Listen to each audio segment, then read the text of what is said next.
Hi, folks. Welcome back. This is Dr. Scott from LA Not So Confidential. We're so glad that you're joining us again. I'm here with my bestie. Hello, I'm Dr. Shiloh. So we're really excited to talk to you about today's concept because, as with most, we start out thinking that we're going to talk about one thing and it ends up really evolving and encompassing so much more than we originally intended. So just to give you a sort of a temporal locator, we're going to tell you that we're recording this on... Term. What's that? I said I like that term. Oh, okay. Temporal cool. locator. I think it's a little in my Star Trek background, which is terrible to admit. But we're recording this on Monday, May 11th. The reason I want to say that is because things change so rapidly here in the reality of COVID-19.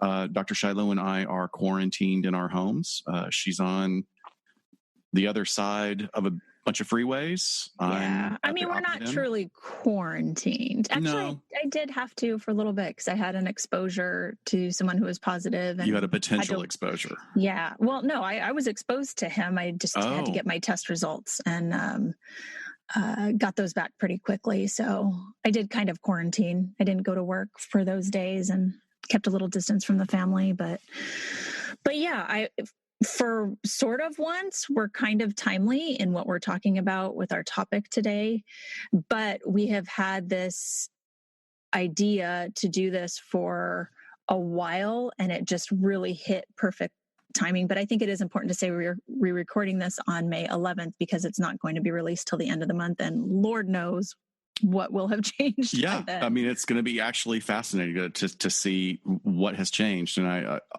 hope everybody stays safe and that there's no potential danger that happens as a result of what's going on, because what we're talking about today is going to actually tie back to at least 2 previous episodes, if not more. We're going to be talking about shared psychosis. We're going to be talking about the concept of delusion. We're going to be talking about concepts involved in cults. Mm-hmm. I mean, it's a lot. It all kind of comes together.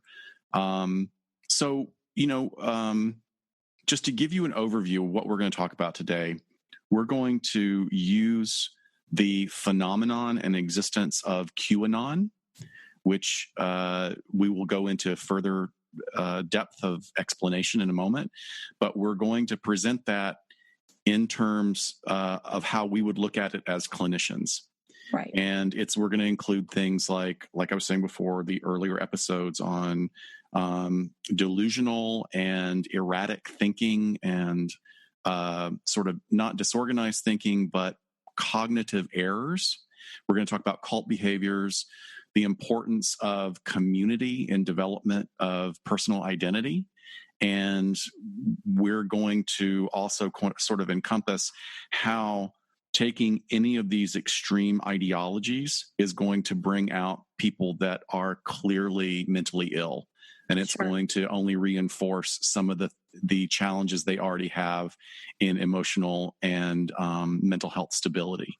So I fear that this is probably one of those episodes that I think, is this going to be too psychobabbly?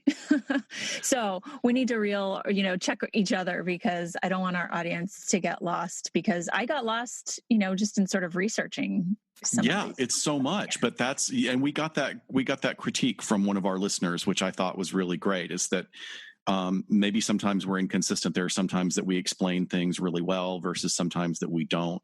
So I have made an effort to, I've got in red in my notes today about 14 pages of effort. Right. When I'm saying something, I want to make sure that I give an explanation. And also, if you're interested in going into a deeper dive, look at our show notes, because I don't think I've ever referenced so many articles and research as our episode today. Yes, there will be lots of research linked. Right. And one of the main research articles that I pulled was on purpose. It's not quantitative, but it's a meta-analysis. So it looks at a bunch of different research that already exists on the psychology of conspiracy theories. So I did that on purpose so people would just have sort of one reference point, and then, if you want to go down the academic rabbit hole, you can follow all the references in that one article. But even right there in that term, meta-analysis, do you want to define that a little bit for maybe somebody that's not? Yeah. So when studies are conducted, sometimes you want to look at all the studies that sort of came before yours if it's on a certain topic. And it's a good way when you're looking at a research that's quantitative, that has numbers, that is measuring something, where you can take all the studies who have measured this certain variable, let's say this certain trait or behavior, whatever you're looking into, and you can do some statistical analysis to pull those numbers. You're kind of putting all of those research studies together and then saying, okay, what are they all saying? Right. So someone is taking on this Herculean task of taking these potentially disparate research pieces, pulling the things that are paralleled and common and bringing them into yet another analysis. So they've got the basic analysis and they're taking something larger, which is kind of what big data is trying to do now, with basically sort of skimming and pulling all sorts of information from our online lives. Which is, that sounds like a conspiracy, Scott. It is, and it's one that's non-bizarre because it could completely happen, and it is happening. But so take it away. So we're talking about QAnon, Shiloh. What is QAnon? Let's see if I can explain this. I'm feeling a little bit like when we did incels, of like, here's this thing that I just read so much about. Now I have to try and explain what the hell it is. Well, right, because it's a relatively recent phenomena, like really only in the last 2 years. Right. So essentially, we can boil it down to a far-right conspiracy theory that outlines the supposed secret plot by an alleged deep state, which, AKA, we might also refer to it as a cabal, which is like a high-powered political faction of some sort. So people that are in the shadows behind our government.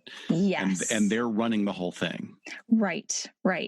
And in this case, the deep state is working against U.S. President Trump and his supporters, and is kind of made up of, Hollywood elite and people in the tech industry, Bill Gates, we got Barack Obama, Hillary Clinton, George Soros. He's a Hungarian American billionaire and investor and philanthropist that people say are behind this as well. But there's a podcast that I've listened to. Hang on, I want to get their name right. It's called QAnon Anonymous, and they are researchers and journalists that have come together to kind of explain what QAnon is, but they like just sort of dishing about conspiracy theories. And they say basically if you've won like an Emmy, you're part of the deep state. Like, which is really hilarious because Hollywood. Literally there are so many people that have won Emmys. Like you can win Emmy because Emmys is television, and so many, it's like the Oscars on steroids. There are so many people with Emmys. But our last guest had an Emmy. Exactly.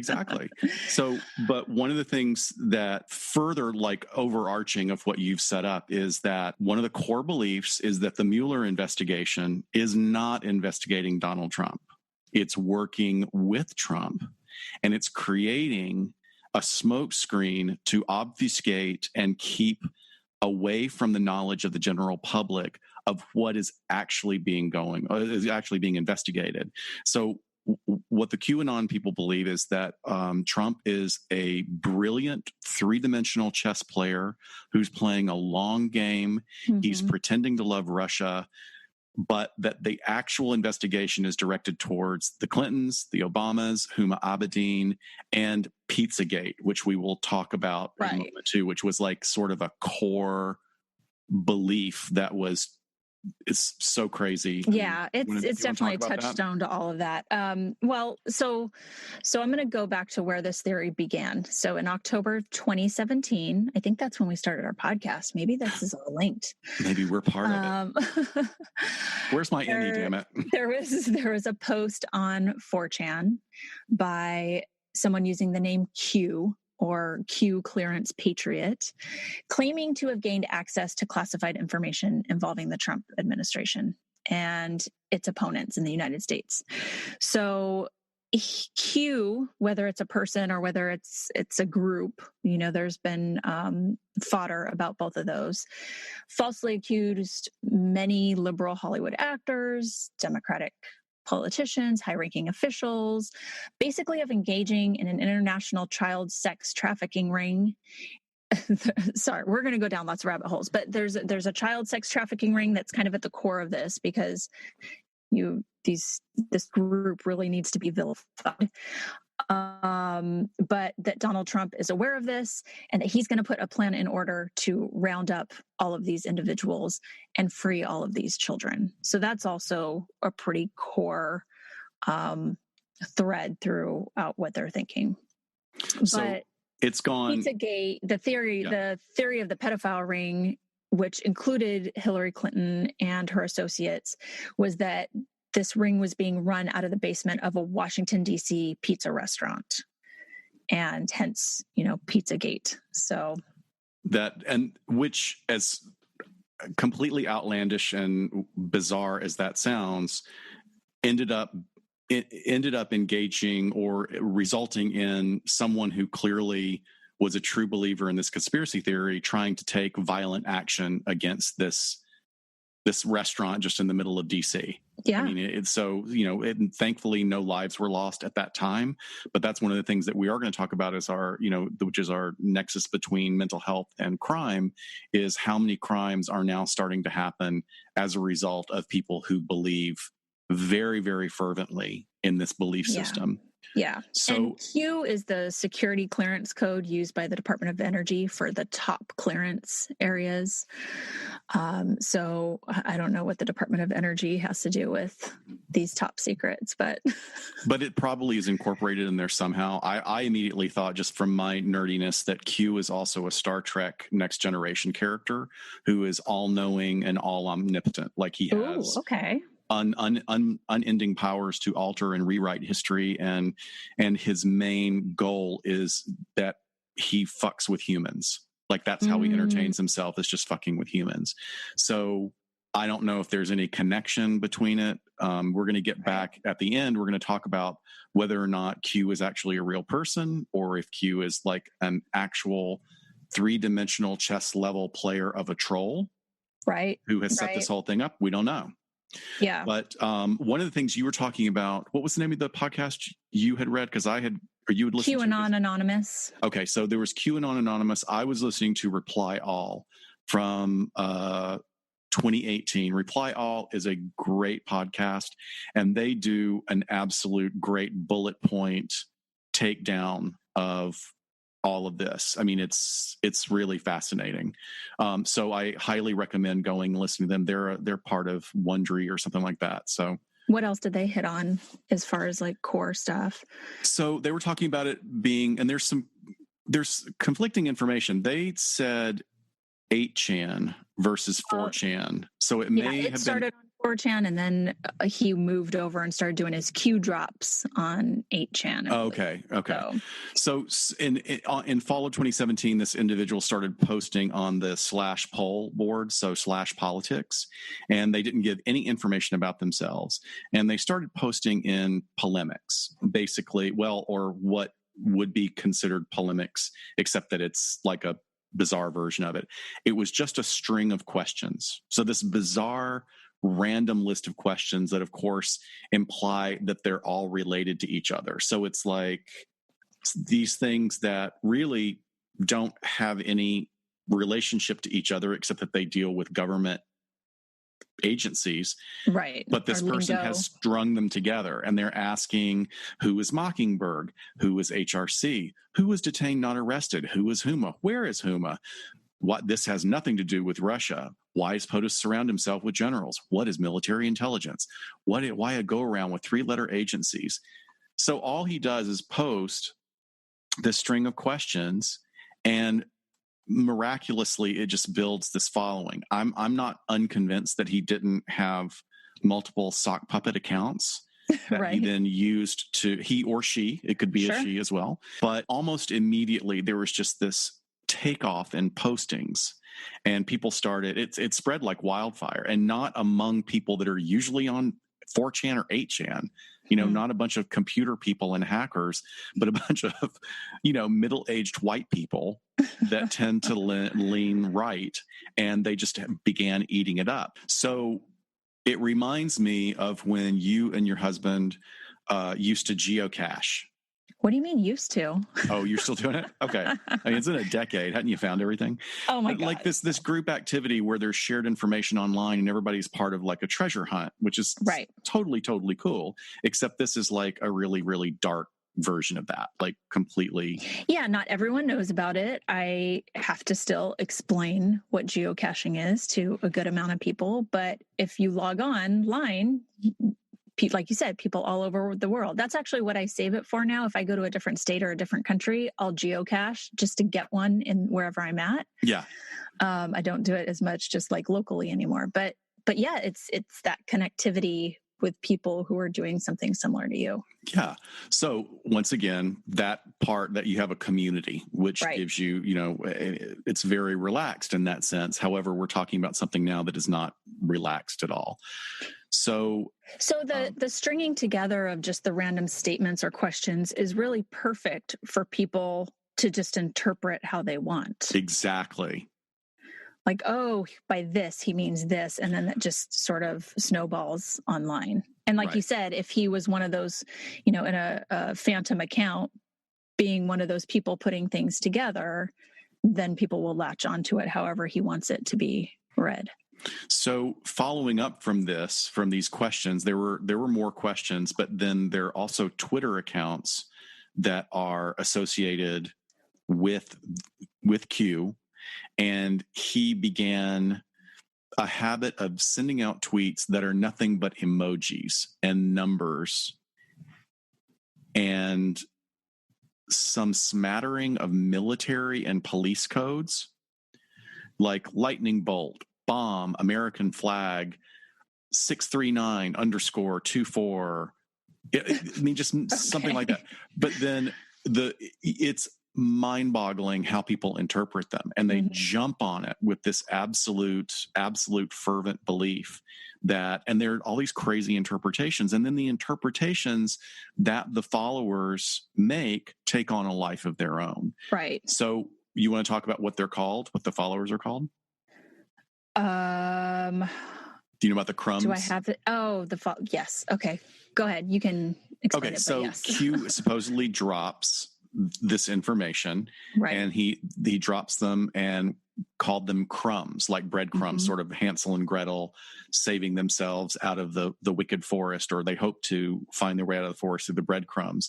So the people that are hardcore believers and followers of this belief, this theory, are now called bakers. Yeah.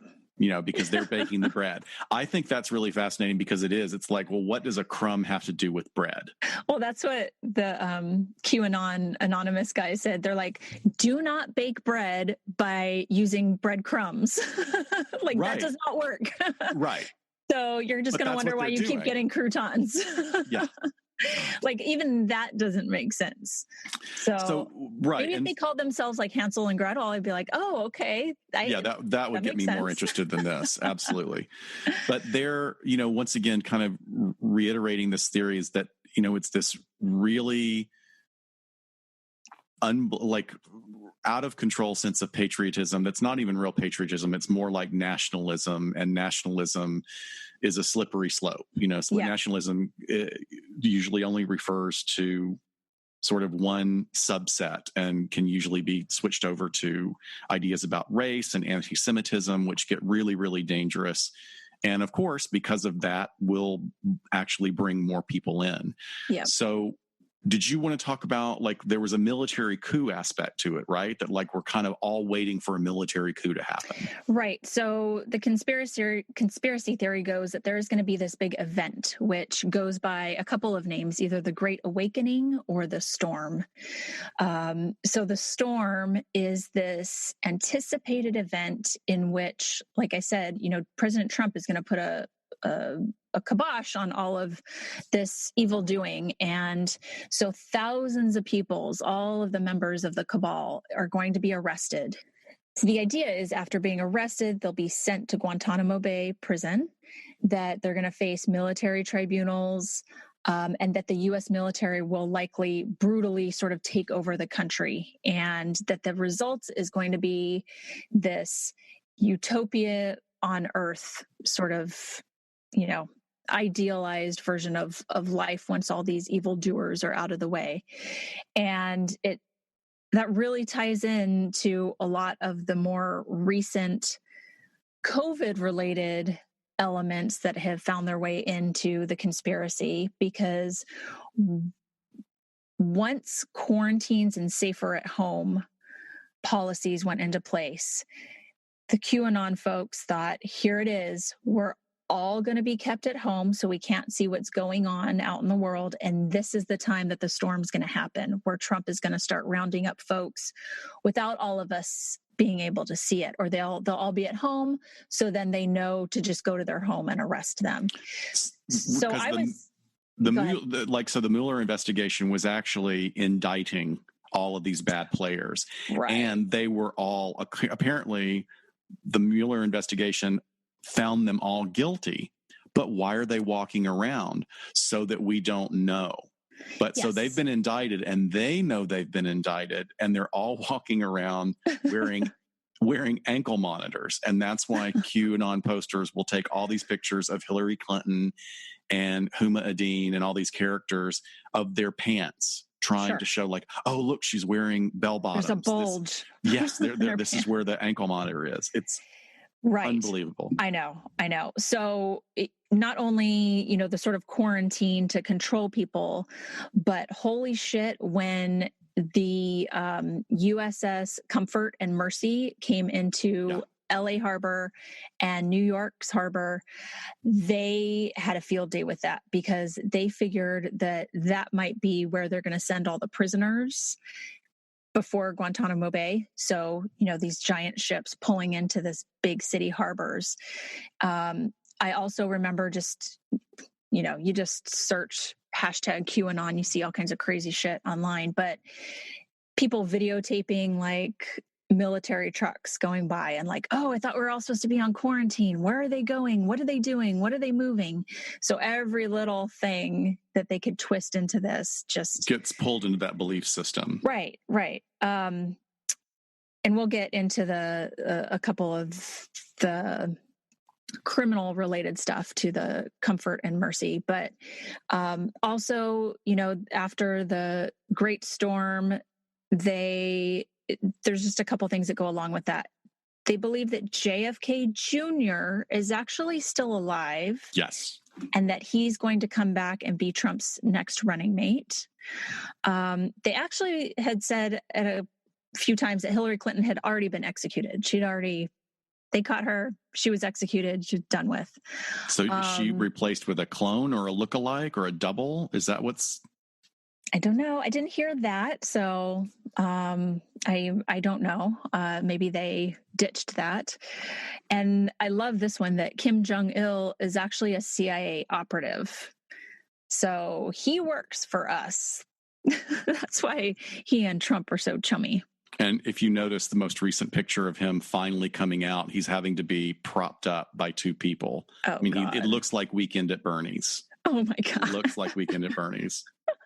So another part of this that, it really does focus on certain individuals. And there's just a lot of misogynistic hate towards Hillary Clinton that has been going on for decades. Apparently we are supposed to believe that we're supposed to believe that she's an evil idiot, but also an evil mastermind simultaneously. There's incredible cognitive dissonance there that just doesn't see her as an incredibly experienced and adept politician, but that she's this evil entity. But she's going to take over. It's like, well, okay, well then why hasn't she taken over? It's been a couple of decades now. When's it going to happen? But one of the other things that's looped into this belief system I don't think it was part of it at the beginning, but this has been fed into, is this part of the belief that the children are being held as sex slaves through Pizzagate. They're being held underground, and they're called the mole children. Yep. And there are completely deformed because they've been held in bondage generation after generation. They've never been seen the light of day. Never seen the light of day. And that there is a chemical that is extracted from their brain. I was looking for, is it adenosine or adrenochrome? Adrenochrome. Yes. Which I have never heard of that chemical, but adrenochrome supposedly is sort of what this evil elite is using to stay young and stay alive. And stay high. Like it gives them a high too. So it intoxicates you as well. So they're stupid and high all the time, but they're still running this but they're young all the time. Yes. Yes. Glowing, dewy skin. Right. So there's like this verbiage to the conspiracy about Alice in Wonderland, and Hillary Clinton is Alice. Wonderland is Saudi Arabia. But when they're particularly a few weeks ago talking about the mole children, especially in New York, where we know COVID has hit really, really hard. So they were saying that some of the old subway tunnels were being used. That's where the mole children were being kept under New York City. And that I saw this one post where this woman had overlaid an old map onto Central Park. And supposedly in her very accurate map, I'm sure, this old tunnel, which was like the Q line or something, ran right under and stopped underneath the Alice in Wonderland sculpture in Central Park. And so she was like, this is where there are women. Because you wouldn't notice that at all, right? You wouldn't notice that at all, that like just hundreds of deformed sex slave children coming out of a tunnel in Central Park at the Alice in Wonderland statue. Because we're all quarantined in our homes, so we can't see it. Oh, that's it. Oh my God. I got to wake up. I'm a sheeple. Yes. But if you look at some of these writings or these posts, there are women sobbing about these children and needing to rescue them, which is one of the crimes as well. But just tore up about it as if this is actually happening. It's just they believe it. I mean, that's part of what we're talking about today. Is that they truly believe it. And another aspect, and even there was a male elected official the other day being interviewed in one of the articles I was reading, and the journalist was really drilling him, saying, "Hey, look, I see you on social media. You're using QAnon hashtags. Do you believe this?" And he was very, very cagey. And then at the end of the article, the end of the interview, he says, "Well, it's very well known that in Europe that the elite are cannibalizing children. They're eating children." That's like, your chin just drops open, like somebody elected this person. Sure.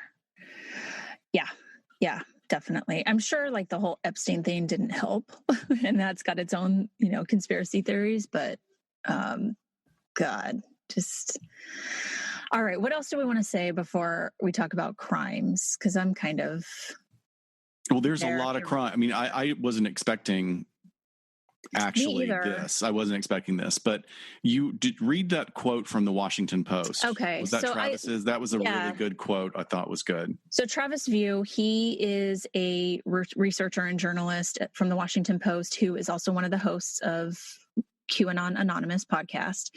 So he says that the essence of the conspiracy theory is that there is a worldwide cabal of Satan-worshipping pedophiles who rule the world, essentially, and they control everything. They control politicians, they control the media, they control Hollywood, and they cover up their existence, essentially. And they would have continued ruling the world were it not for the election of President Donald Trump. So that's a cool, just... Right. So Trump winning the current position of POTUS has threw a wrench into all of their plans. Yep. It sure has. So I think a listener of ours suggested we look into QAnon months ago. I kind of put it on the back burner on our list, but what really got me on it again was this incident that happened in Los Angeles, when the U.S. naval ship came into port. And down in San Pedro, Have you ever been down there? Have you been to Terminal Island Prison or anything down there? Yeah.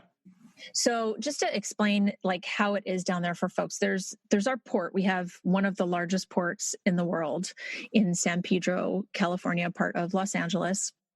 And down there you have ships coming in, you have train tracks. It's sort of adjacent to Long Beach where like the Queen Mary is. Just a ton of commerce going on. There's also a prison, a federal prison called Terminal Island, because there's a little jut out of the land they call Terminal Island. There's the prison there, and there's a U.S. Coast Guard station there. And it's really weird. I interviewed for an internship at that prison. But to think if you're getting sent to prison and they're like, oh, guess what? You're going to Terminal Island. That doesn't sound great. Yeah. But I always go, well, you have oceanfront property, because literally the prison yard opens up to the ocean. So this area has a lot of all of what I just described. And after the U.S. Navy ship came in, is it Mercy is here in LA, I think.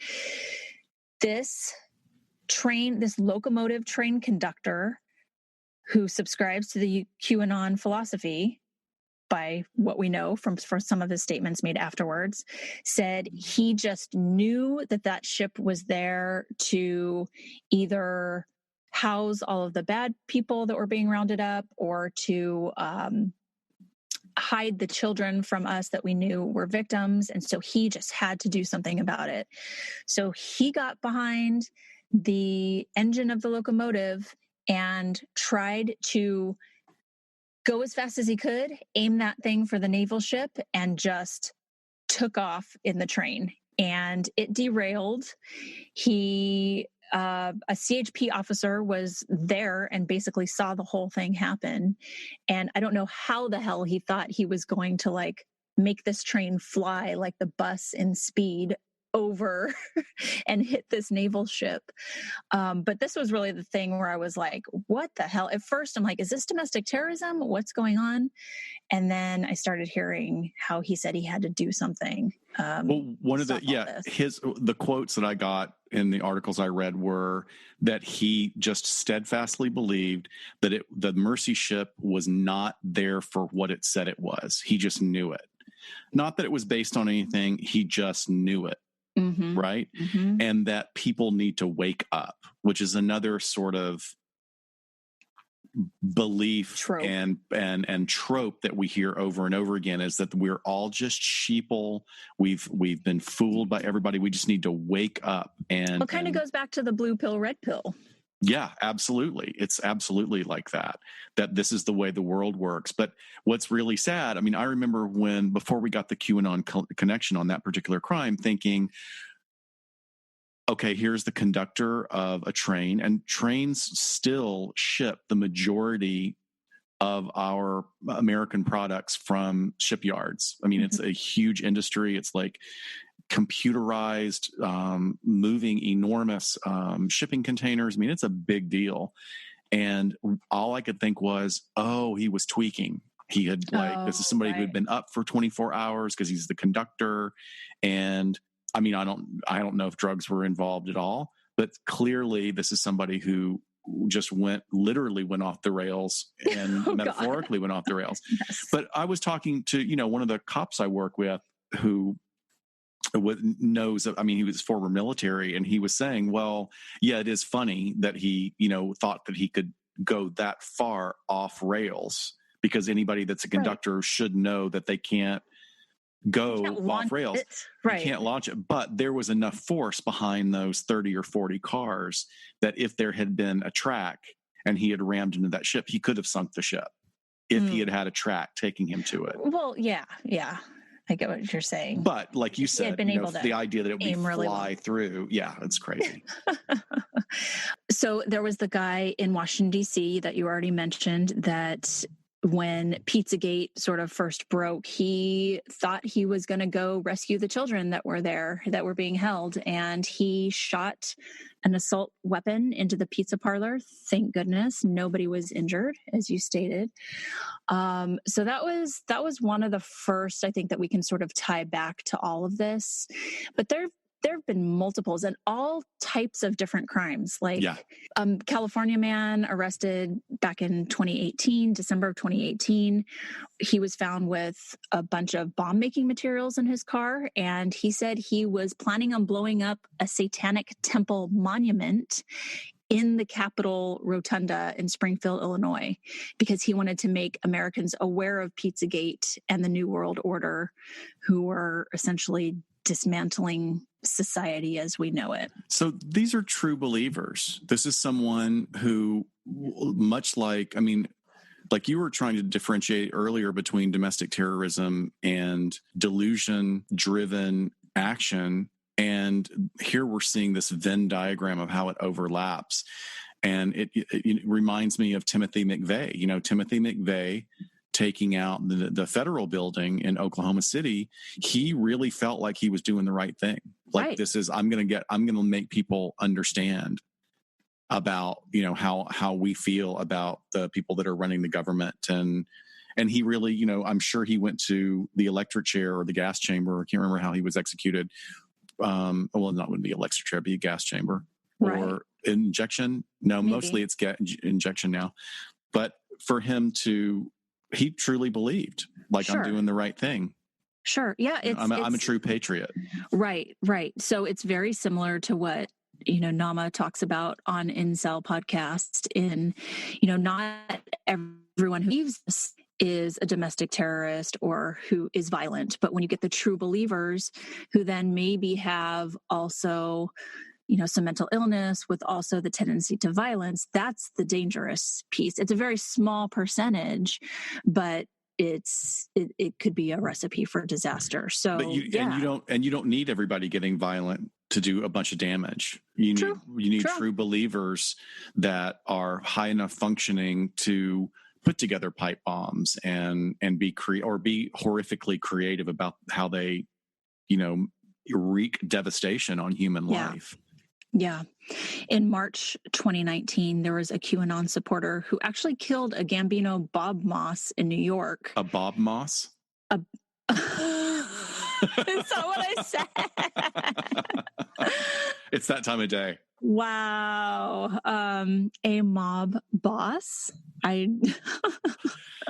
Somebody draw me a picture of a mob boss or a Bob Moss. A Bob Moss. Or cream cheese.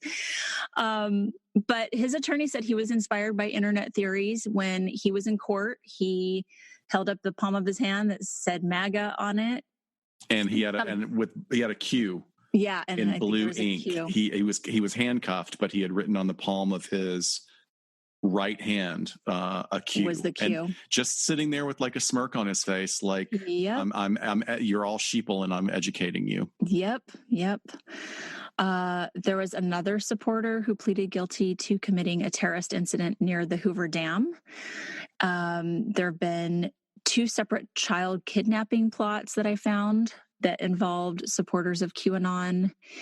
And then in Arizona, there was a leader of a local veterans aid group in Tucson. His name is Michael Lewis Arthur Meyer.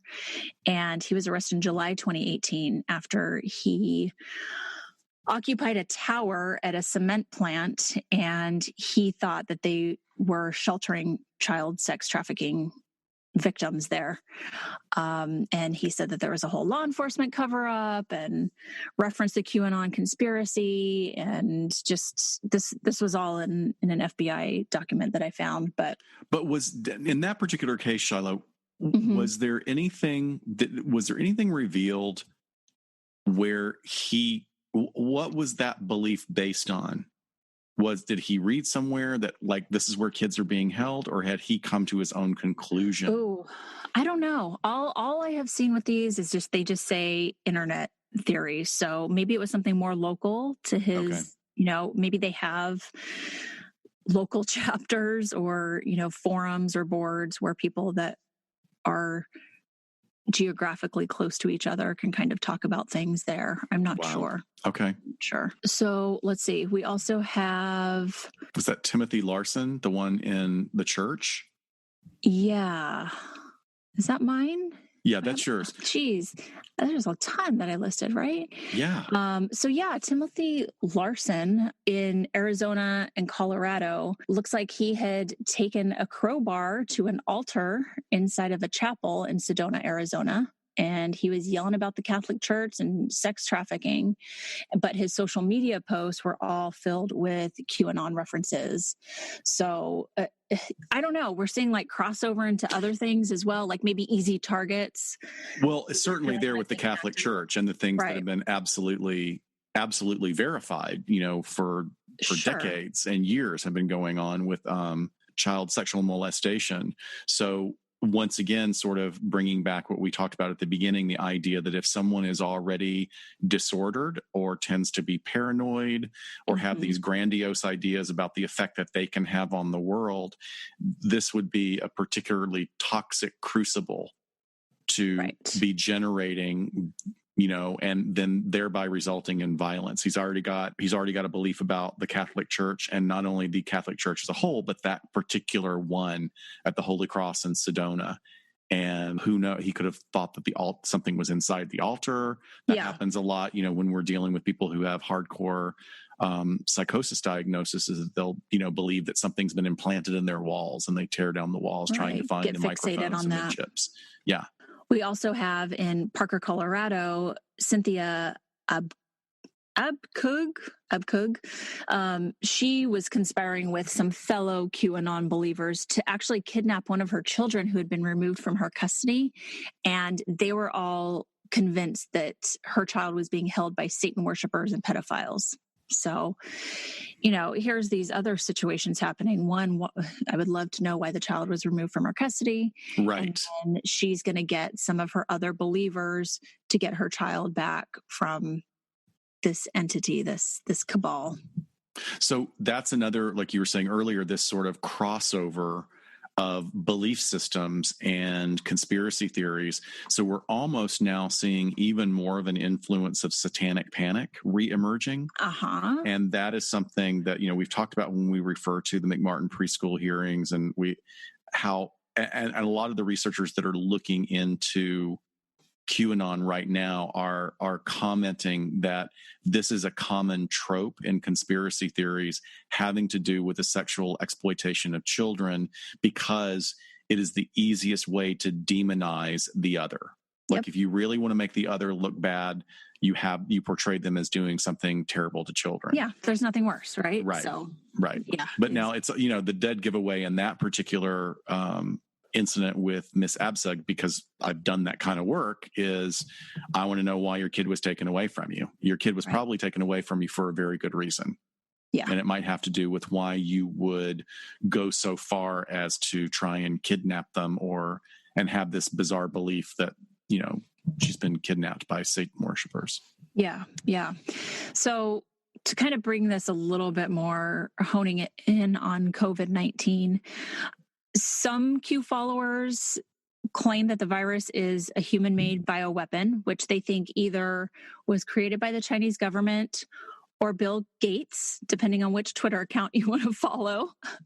And some followers believe the virus is a deep state plot and it doesn't exist at all. Like there is no COVID, that it is just, again, something to have gotten us to just hunker down in our homes and not question what's going on out there as they're going about their activity with the Great Awakening, which is really interesting. So, and I think certainly what is not helping is that there are there are celebrities who are surprisingly supportive of those kind of ideas that COVID is nothing but a respiratory flu, which is completely not true.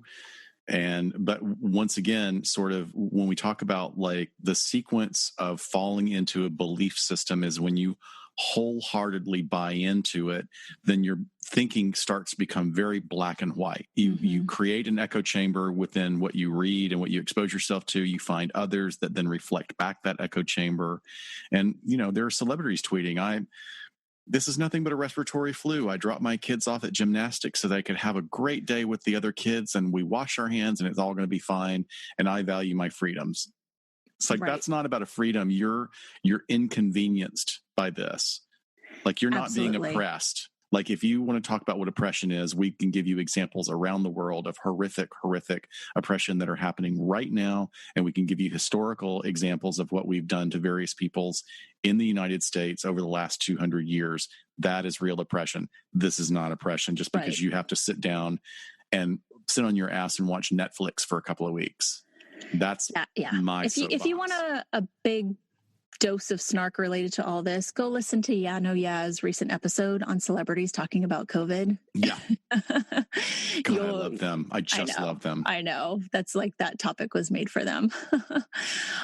So at some point, the QAnon supporters said, okay, COVID is real, but it's just the emergency response that we're seeing is an overreaction to it. But it's because of Trump's military response where he's going to round up all these individuals. So, there's sort of these beliefs that have traction for a while and then they get abandoned. And to me, like you said, so Hillary Clinton's still alive. What is she, a robot or what? But that feels very much like cults when they say that, like, okay, there's a timeline where, the Armageddon's going to happen or something, and then it doesn't. And then they kind of readjust. Like, oh, okay, just kidding. The timeline came and went. That's not really what God told me. And it's sort over of and over again throughout. Yeah. We have so much of that history of these predictions of the world ending. And curiously enough, happening a lot around the end of any decade. Certainly there's a resurgence of them at the end of every decade, and at the turn of every century, there's a huge amount of them. And that's been going on for over 1,000 years. I mean, since we moved to the Gregorian calendar. I mean, that's... So do you remember a couple weeks ago when the Blue Angels flew over New York to thank the healthcare workers? Just information. Oh my God, I haven't heard. Yeah, I knew that. What is this, a chemtrail? Is this a chemtrail theory or... Oh, yeah. It was, oh, my God, we don't know what they're spraying on us. Did you see how low they were flying? So that, it was another part of all of this, that there's, now they're spraying us with some other biological warfare or something. And then April 30th, so just, not even 2 weeks ago, a 37-year-old woman was arrested traveling to New York. She was live streaming and videoing much of this, but she said she believed that Trump was talking to her through her television, and she was going to New York to take out Joe Biden. And she was armed, right? Armed, 12. She had a dozen knives on her. Wow. So yeah, that, and she's one of the ones that is just in these videos sobbing about how she has to be the one to rescue these children and bring awareness to all of this. I mean, what a wacky thing, especially with this election. I can't even imagine how stressful it is to think now of all these other plots that could be against you because of all of this. I mean, these are weird times. Yeah, there are definitely some interesting phenomena existing at this time. And a lot of it is a result of, we have these amazing freedoms and we have great liberties in this country that are special and wonderful. And unfortunately, what's come along with them is a lot of entitlement, not understanding the difference between an actual right versus an entitlement. It's just getting very mixed up for people. And that's what I think is problematic. And then if you have somebody that really wants to find more backup and more reinforcement for something that they already believe, falling into something like this is a rabbit hole that will make it a lot worse. I remember reading an interview with a member of the Flat Earth Society. It was this guy in England who had been out of work for a while and things were going not too well. And he, was sleeping odd hours because his wife was like working a swing shift and she was the only one bringing money into the home. And he stayed up one night watching one YouTube video after another about the flat earth theory, and woke his girlfriend up, hours later, shaking her awake going, oh my gosh, the world is flat. The world is flat. I know this now. That, like, he was just completely convinced, and then, got brought into this community of true believers of that particular belief system. And, and so did we want to talk, well, we had more domestic terrorism too, or was there was another COVID thing about the condition? What was that? Yeah, that the condition, what they're doing is just renaming or re-diagnosing lung conditions that already exist in people as COVID. There's the whole thing about the 5G, like cell service, wireless service. Conveniently, 5G is popping up, even though, essential work is the only thing that's supposed to be going on right now, that cell towers are being put in to get 5G to more places. And some conspiracy theorists that are QAnon supporters are saying that 5G actually manipulates the cells in our bodies, stimulates them to cause the sickness. And it's been a while ago since you posted that picture, remember, of the car with the 5G equals death on the back window? Yeah. And the license plate says science. I don't know if that's real, but I think the license plate is photoshopped. But I know people who have put on their social media that they want to put a stop to 5G installation. Like, they're not saying that they're QAnon supporters, but there's fear there about something. Right. And to the point where people are burning down the 5G towers.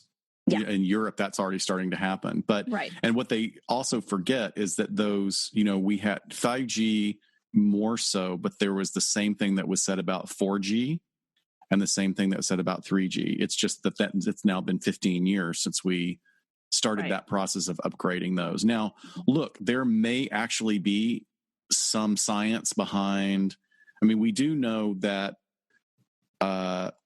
Navy submarines using sonar to communicate with each other disrupts whales. That's been proven. Sure. And we know that microwaves, which everybody has a microwave oven in their kitchen, and if it wasn't contained in that little box, with all the metal and plastic and everything, you'd be cooking yourself.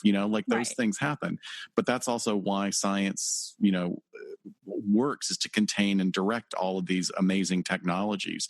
But there are entire communities that live in rural areas that are convinced that they are that their immune systems have been shut down by wireless technology. Right. Now, look, you know what? I'll be the first one to eat my socks if a peer-reviewed study comes out, next year or whenever, and says, yes, we have definitely connected this to this, but it's not happening. Right. Okay. Yes. I do want to just real quickly touch on domestic terrorism because we have mentioned it a couple of times. So the FBI now categorizes domestic terrorism threats into 4 main categories. So racially motivated violent extremism, anti-government / anti-authority extremism, animal rights / environmental extremism, and abortion extremism. So in August of 2019, the FBI actually determined that QAnon was a potential source of domestic terrorism.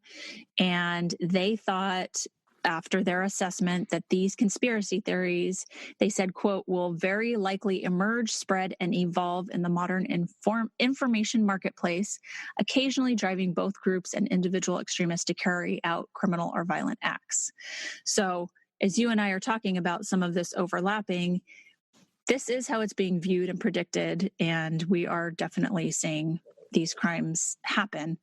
But specifically, they said that conspiracy theory-driven extremists are likely to increase during the 2020 presidential election cycle. I mean, I'm sure that's every election cycle. They probably have that prediction, but I just thought that was interesting. So I love that you're bringing that particular point up right now, because what it brings up for me, that reality is that we have agencies and we have guidelines and parameters and laws in this country that are there to protect us, including, various aspects of law enforcement. And, my nephew that used to work in Secret Service is like, he would shake his head and say, if you only knew what was taken care of before it became a thing. Right. But you don't hear about that. Every once in a while you hear terrorist plot foiled. But what you don't hear about is the constant monitoring and analyzation of all this data of attempted hacks on our system from other countries. That's the real thing. It's not this science fiction, fantasy, horror movie stuff. Right. The real stuff is frightening enough. Why don't you stick with that? Why don't you become aware of what's actually happening and be worried about that? Yeah. Yeah. We're going to take a hard break right here, and we will be right back. So welcome back, folks. I wanted to start off with a quote by Dr. Steven Novella that I find so completely related to what we're talking about. This is the nature of conspiracy theories. They are immune to evidence. Any evidence against the conspiracy is simply part of the conspiracy. Any missing evidence for the conspiracy is a cover-up. Everything is a false flag, a deception.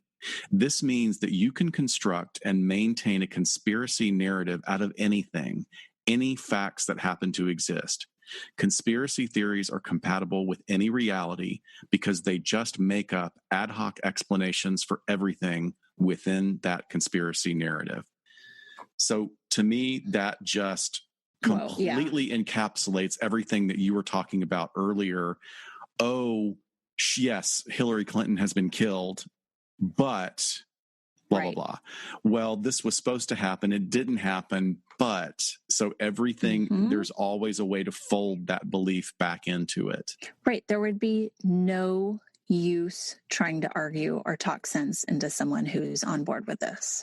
Yeah. One of the plans for this episode was I wanted to go through sort of, you and I were going to role play a back and forth between a clinician and a client, and the client is delusional. And there's sort of a script that we're taught for doing that. And we didn't have time to put it together for today. We might do it for another episode, but I'll describe it for you in that as the clinician, if I was speaking to someone with a really fixed delusion, I'm not going to argue against that delusion. I'm not going to try and disprove it. I'm going to remain neutral and I'm going to remain inquisitive. Well, tell me more about that. Well, how is that going to happen? And how did you find out about that?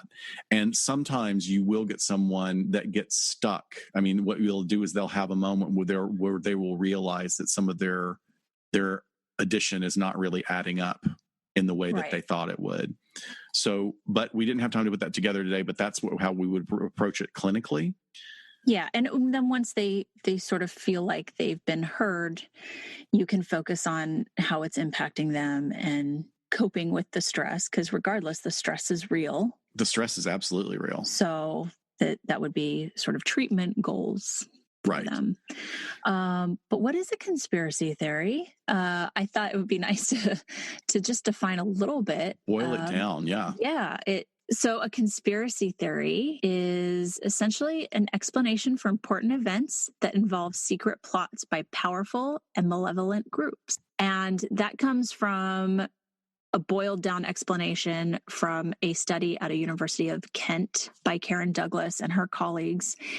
And they're the ones I talked about at the top of this that sort of pulled all the research that has been done on conspiracy theories. And they wanted to see what psychological or sociological explanations drive people to believe in conspiracy theories and what their motivations might be. And they were able to boil it down to essentially 3 motives of why they're drawn to conspiracy theories. So let's start off with epistemic is the first motive. And that, again, these are going to be things that as humans we all have as a part of us. And epistemic is wanting to understand your own environment. We all have the pull to understand our environment. And when we can build up a stable and accurate and internally consistent understanding of our environment or the world, that makes us feel good. It lowers our anxiety. It keeps us sort of trekking through life. When that comes into question, then we get a little anxious and start questioning things. And maybe that's when mood disorders kick in. But it's something that we all sort of yearn for, to have this stability of what's going on around us. So I'm going to take a quote because I thought they said it really well straight from the study. They said, quote, conspiracy theories appear to provide broad, internally consistent explanations that allow people to preserve beliefs in the face of uncertainty and contradiction. Research suggests that belief in conspiracy theories is stronger when the motivation to find patterns in the environment is experimentally heightened. So we have this time period right now of COVID where it's uncertain, it's scary for lots of different reasons. It is global, which we hardly ever, we have such a luxury here in the United States where it feels like all the terrible things in the world are always happening over there, somewhere else. And here we're finding it in our own backyard, and everyone is finding it in their backyards. So what could be more frightening than that? It's a really, really, as we talked about in our essential employees episode, it's a very scary time. That is absolutely legitimate. So it's imbalancing people's understanding of the world and of their environment. And so they might pull to some other things that make sense to them for whatever reason. And some of these COVID QAnon / conspiracies pre-COVID, what would you say, Scott, is like what made people feel uncertain to even start with these QAnon conspiracies? Well, certainly the election was has certainly been divisive, even among people that were Trump supporters. There was, a percentage that are digging their heels in, and no matter what he says or does, they're going to support him. Right. And that would happen for any politician on the right or the left. There's always going to be a contingent that's going to dig their heels in. And then there's also a good percentage that are like conservative and, ideologically and have, come from this conservative that the current POTUS does not represent that at all to them. So that they have more flexibility and insight and critical thinking skills, whereas this sort of the things that have been upended, which one thing was healthcare. A lot of people, we suddenly had a national healthcare system, not a national healthcare system, but we had an act, the Affordable Care Act, that made healthcare accessible to people that had never had access to it before or had been put out. And there were all sorts of things that were attached to that. Like suddenly there were going to be death panels and people were going to, doctors were going to decide who lived and who died. But I really think that a lot of this stemmed from even as far back as 12 years ago when we hit the mortgage crisis. And that was like really the first time since the 80s that our country hit a massive, massive financial barrier. Yeah. So I think that, like you were saying, the idea of stability, certainly people's finances had just gotten back. I think it's the financial instability was sort of the granddaddy of it. But did you have another salient point that you were thinking of? No, I think we've never been more divided as a country. So ever since the last election probably has been great fuel for all of this. For this motive of epistemic motivation that is the need for cognitive closure.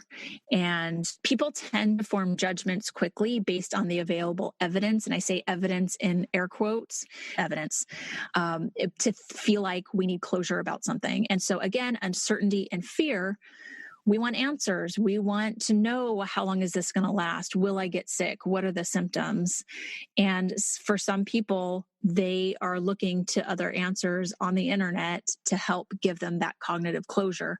Oh, this is what's going on. This is why this is happening. This is the why, when sometimes there isn't a why, or there's not a why yet, but they're sort of making their own why. I remember I was talking to someone recently who said something so interesting, and this was an older friend of mine in his 70s, very politically astute, and has been a just really smart guy. And he said, nothing that is happening is radically different from what has happened in history before. We have had political leaders that have been incompetent. We have had people who have been reactive. He said, but the environment is different. We have never had instant access to media. We've never had instantaneous access to public generated bullshit. Right. Which I thought was so astute, just public generated bullshit. Where we used to have a fairness doctrine in media where you were bound by law to present both sides of an argument. And that was done away, years ago. And there are people on both sides of the political aisle that would love for there to be a division like that. But we as citizens are the ones who suffer from it, because it just leads people to think that they can. There's nothing more frustrating for me than somebody who went through so many years of grad school and so many years of study and learning how to discern between articles that were statistically valid versus non-statistically valid. And then some dumbass watches 3 YouTube videos and tries to tell me about mental illness. Right. And or what causes mental illness, or, what this medication does or doesn't do. And I'm like, why would you even assume that you have the ability to engage in that kind of discussion by watching 2 YouTube videos? It's so frustrating. Yeah. The next motive is existential, and that is our human need of wanting to be safe and in control of our own environment. So when people feel threatened, they can turn to conspiracy theories to reduce those unpleasant feelings of not feeling in control. And if you feel out of control and you find a thing to blame it on, and then as more people jump on that bandwagon, you start to feel safer. Well, you think you're going to start to feel safer, but research shows that people actually end up feeling like autonomy and control decrease, because then they get wrapped up in, these powerful entities running all of the show. So are you saying it's really, are you saying then that what happens is that people at first find security in that belief system, but then the studies show that they get more paranoid and take more of a victim stance? They just feel less in control. There's less in control. Yeah. The locus of control is now external. And that even, sort of finding community with individuals online is just fueling their paranoia. And it's more likely to happen when people are feeling anxious and powerless in the beginning. Well, that goes right in tandem with another quote that I thought was so great. He goes, it was never really about the children when they're talking about these theories about what, was being done to children by these malevolent entities. He says, it's not really about the kids. It's about the fear of a changing social order. Yeah. Which, goes back to this idea that's been going around for years. It's like, it's the New World Order. It's the Illuminati. It's some all powerful entity that is doing all of this, which to me is hilarious. And there was a great meme that talks about, and like, I just love this so much, because it says that you want me to believe that there's this mass conspiracy going on that's running, that there's a shadow government, and then there's another shadow agency that's trying to fight that shadow government. It's the person the person that wrote the meme said, clearly these conspiracy theorists have never worked on a committee at work, because you can't get shit done and there are no secrets that are kept. And there's even science to back that up. Yeah. So the last motivation is social, and that's maintaining a positive self-image, so of the self, and then of whatever group you belong to. And conspiracy theories are perfect breeding ground for being able to blame things going wrong on others, powerful, horrific people, in order to maintain your self-image and that your group is the good one. So we're the ones that are pure. We're not doing the evil things. Okay. Yes, which is really groundwork. And they say a lot of conspiracy theories are predicated by a collective narcissism, a belief in the in-group's greatness. Right. Sort of paired with other people don't get it. They don't appreciate it. They don't know. And this very like us against them narcissism. Which is that, tying it back to the cult episode, which is that's what a cult leader, integrates into the belief system, into the individuals, is I have the true knowledge. I'm going to impart the true knowledge to you, and the rest of them, they're outsiders. They're never going to get it. They don't understand because they're not as good as we are. Mm-hmm.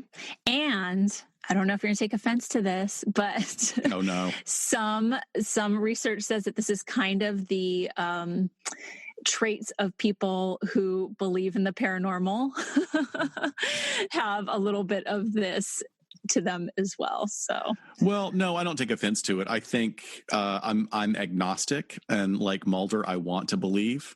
right. But I also, I would also say that there's that's certainly a possibility for a drive. And there's also a lot of research that shows that people are driven to believe because they want to feel connected to something beyond this life. And it could be, my experience, we're just past Mother's Day and my mom passed away a couple of years ago, but it didn't hit me until this was the Mother's Day that it like really hit me. And you think it starts making you think about like, well, is there something after this? And I kind of hope there is. And then I think about how The Good Place ended. Right. I'm like, wait, do we want it to go on forever? I don't know. Like eternity? I don't know. Yeah, but I can see where that would happen too. Yeah. Yeah. So the collective narcissism, I wanted to build on that a little bit, sort of looking back historically, because there have been conspiracy theories for thousands of years. A lot of them originally, were born out of sort of tribal beliefs and tribal rivalries. And certainly one of the biggest examples of that is, the movement of Christianity across Europe historically really caused in Europe a real rise in anti-Semitism. And even to the point where, there have been resurgences of this belief that Jews ate children or drank the blood of children. In fact, it's where we get the term blood libel. And that goes back in recorded history to at least the 12th century and has popped up time and time again, even though ironically Christians have been accused of the same things. And certainly when we look at, some of the biblical stories about human sacrifice and God requiring or asking for human sacrifice in the Old Testament, even though it got pulled back at the last minute, that wasn't the good end of the story. Right. But Catherine Olmsted, who is a professor of history at UC Davis, University of California, Davis, she's studied conspiracy theories, and one of her quotes I thought was really apt is that hurting children is one of the worst things you can say someone is doing. It's a really easy way to demonize your enemy. And the other study that was really great that I hope everyone will read, we'll post this in our show notes, is that large-scale conspiracies would statistically have to reveal themselves.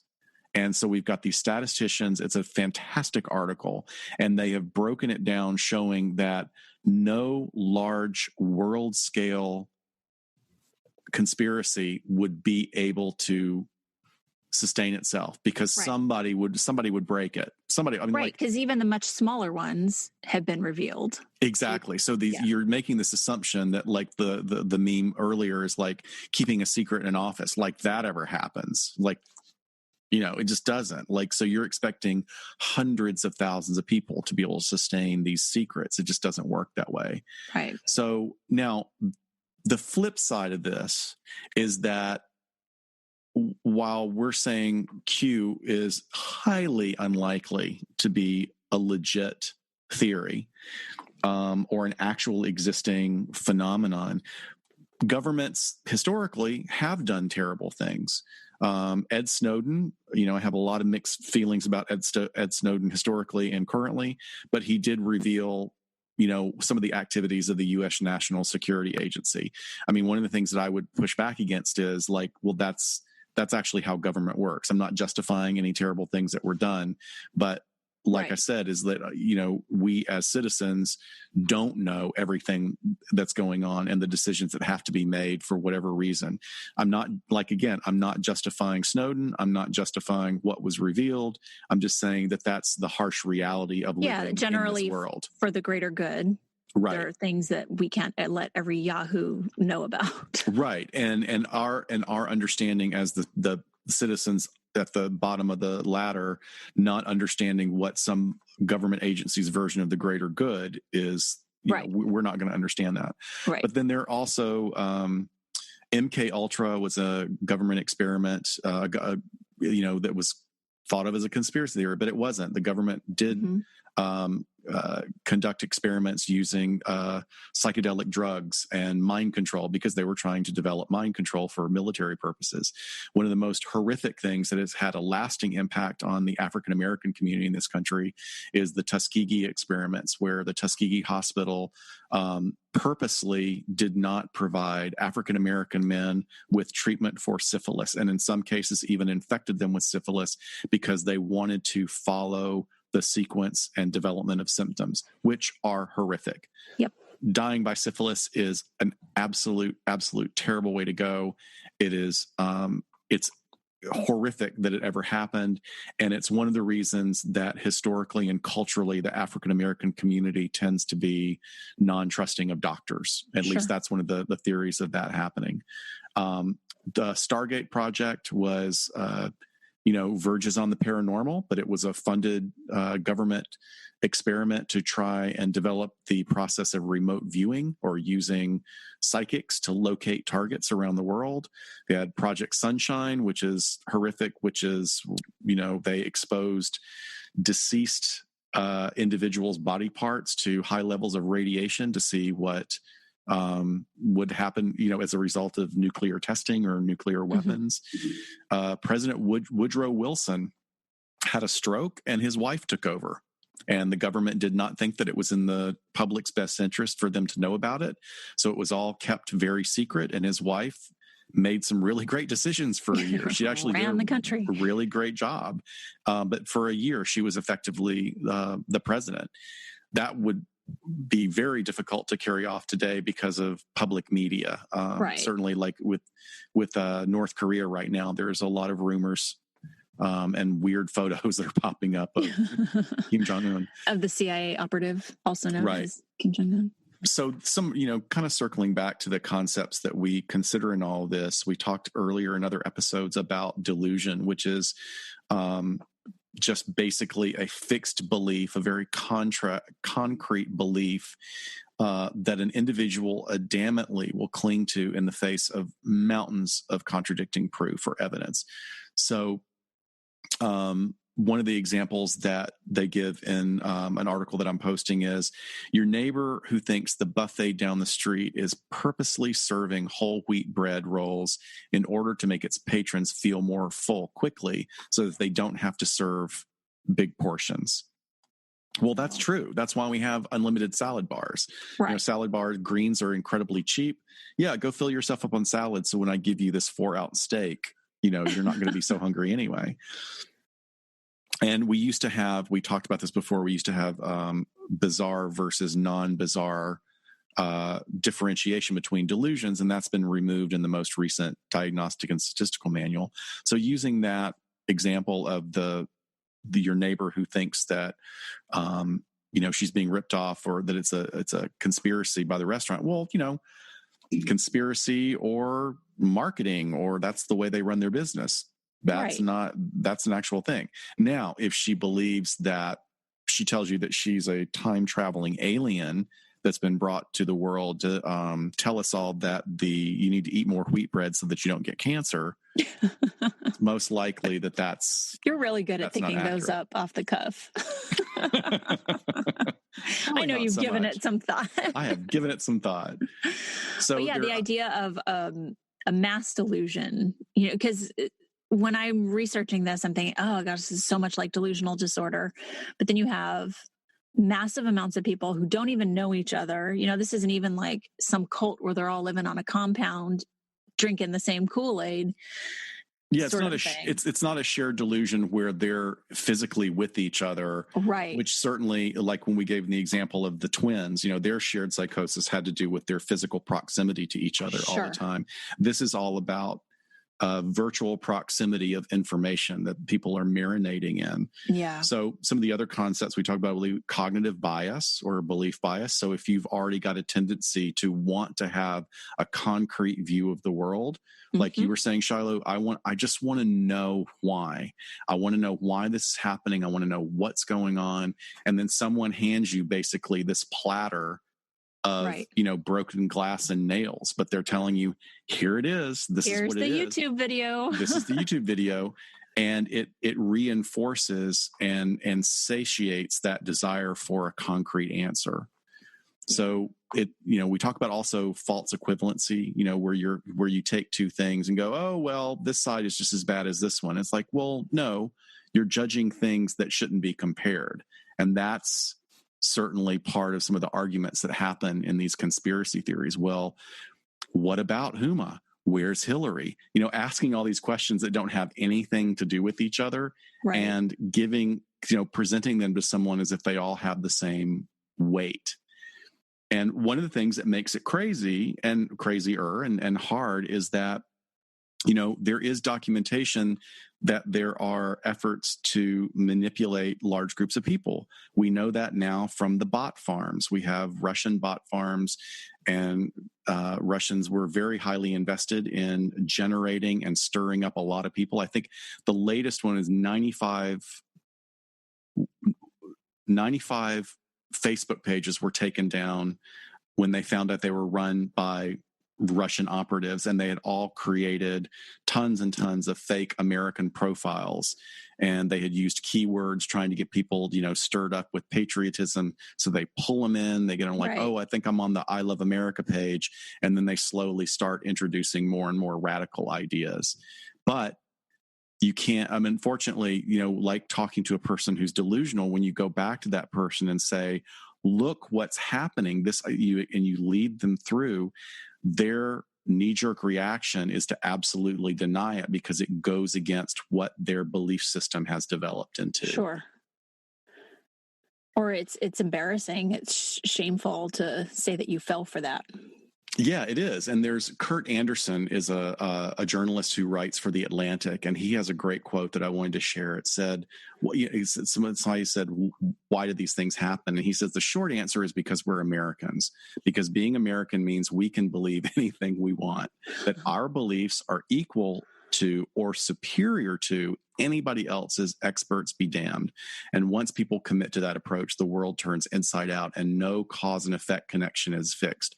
The credible becomes incredible and the incredible credible. Wow. I think that really just nails it down, is that, we live in a great country and we have a lot of things available to us, but that doesn't mean that that's how everybody has it. And also doesn't mean that you deserve an unending supply of that. But we, that we're always the best. How narcissistic is that? Mm-hmm. Yeah. Oh. Whoa. This is quite the rabbit hole. I know. It just literally goes down. Alice, Wonderland, Central Park. It all fits together. Yeah. Yeah. So anything else you want to hit on, or? Well, I just would want people to go is like, I don't think there's anybody in our audience base, our listeners, that you don't have someone in your life that believes something that's radical. I mean, it just happens more and more. There's nobody that doesn't have a relative or a friend that says something outlandish. And, as weird as it sounds, I don't know if it sounds weird, I would just encourage compassion. Yeah. And give up this is what I would challenge myself to do, is I need to give up the narcissistic belief that I can change anybody's belief system, that I can do or say anything that is going to instantaneously and radically change someone's worldview. It just doesn't happen.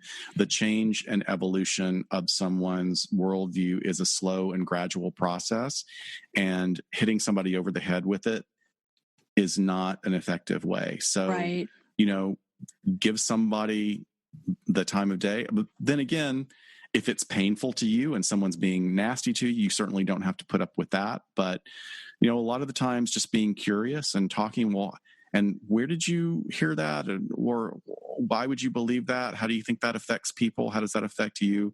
Getting people to engage in the process of slow and consistent critical thinking of their own belief system can lead them out of the rabbit hole, I think. Yeah, because you might be planting a seed that they'll then think about that question you asked them on the drive home. Well, we're not driving to see each other right now, but they'll think about it later, and maybe that slow change will have started. Right. But yeah, I love that. That's great advice to sort of deal with those people in your life, whether you're speaking to them in person or if it's Facebook postings or something like that.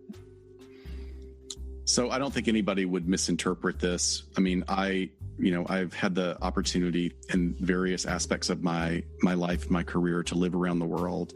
And I love this country. I think the United States is just an unbelievable country. I mean, what we have is so amazing, and the people are amazing.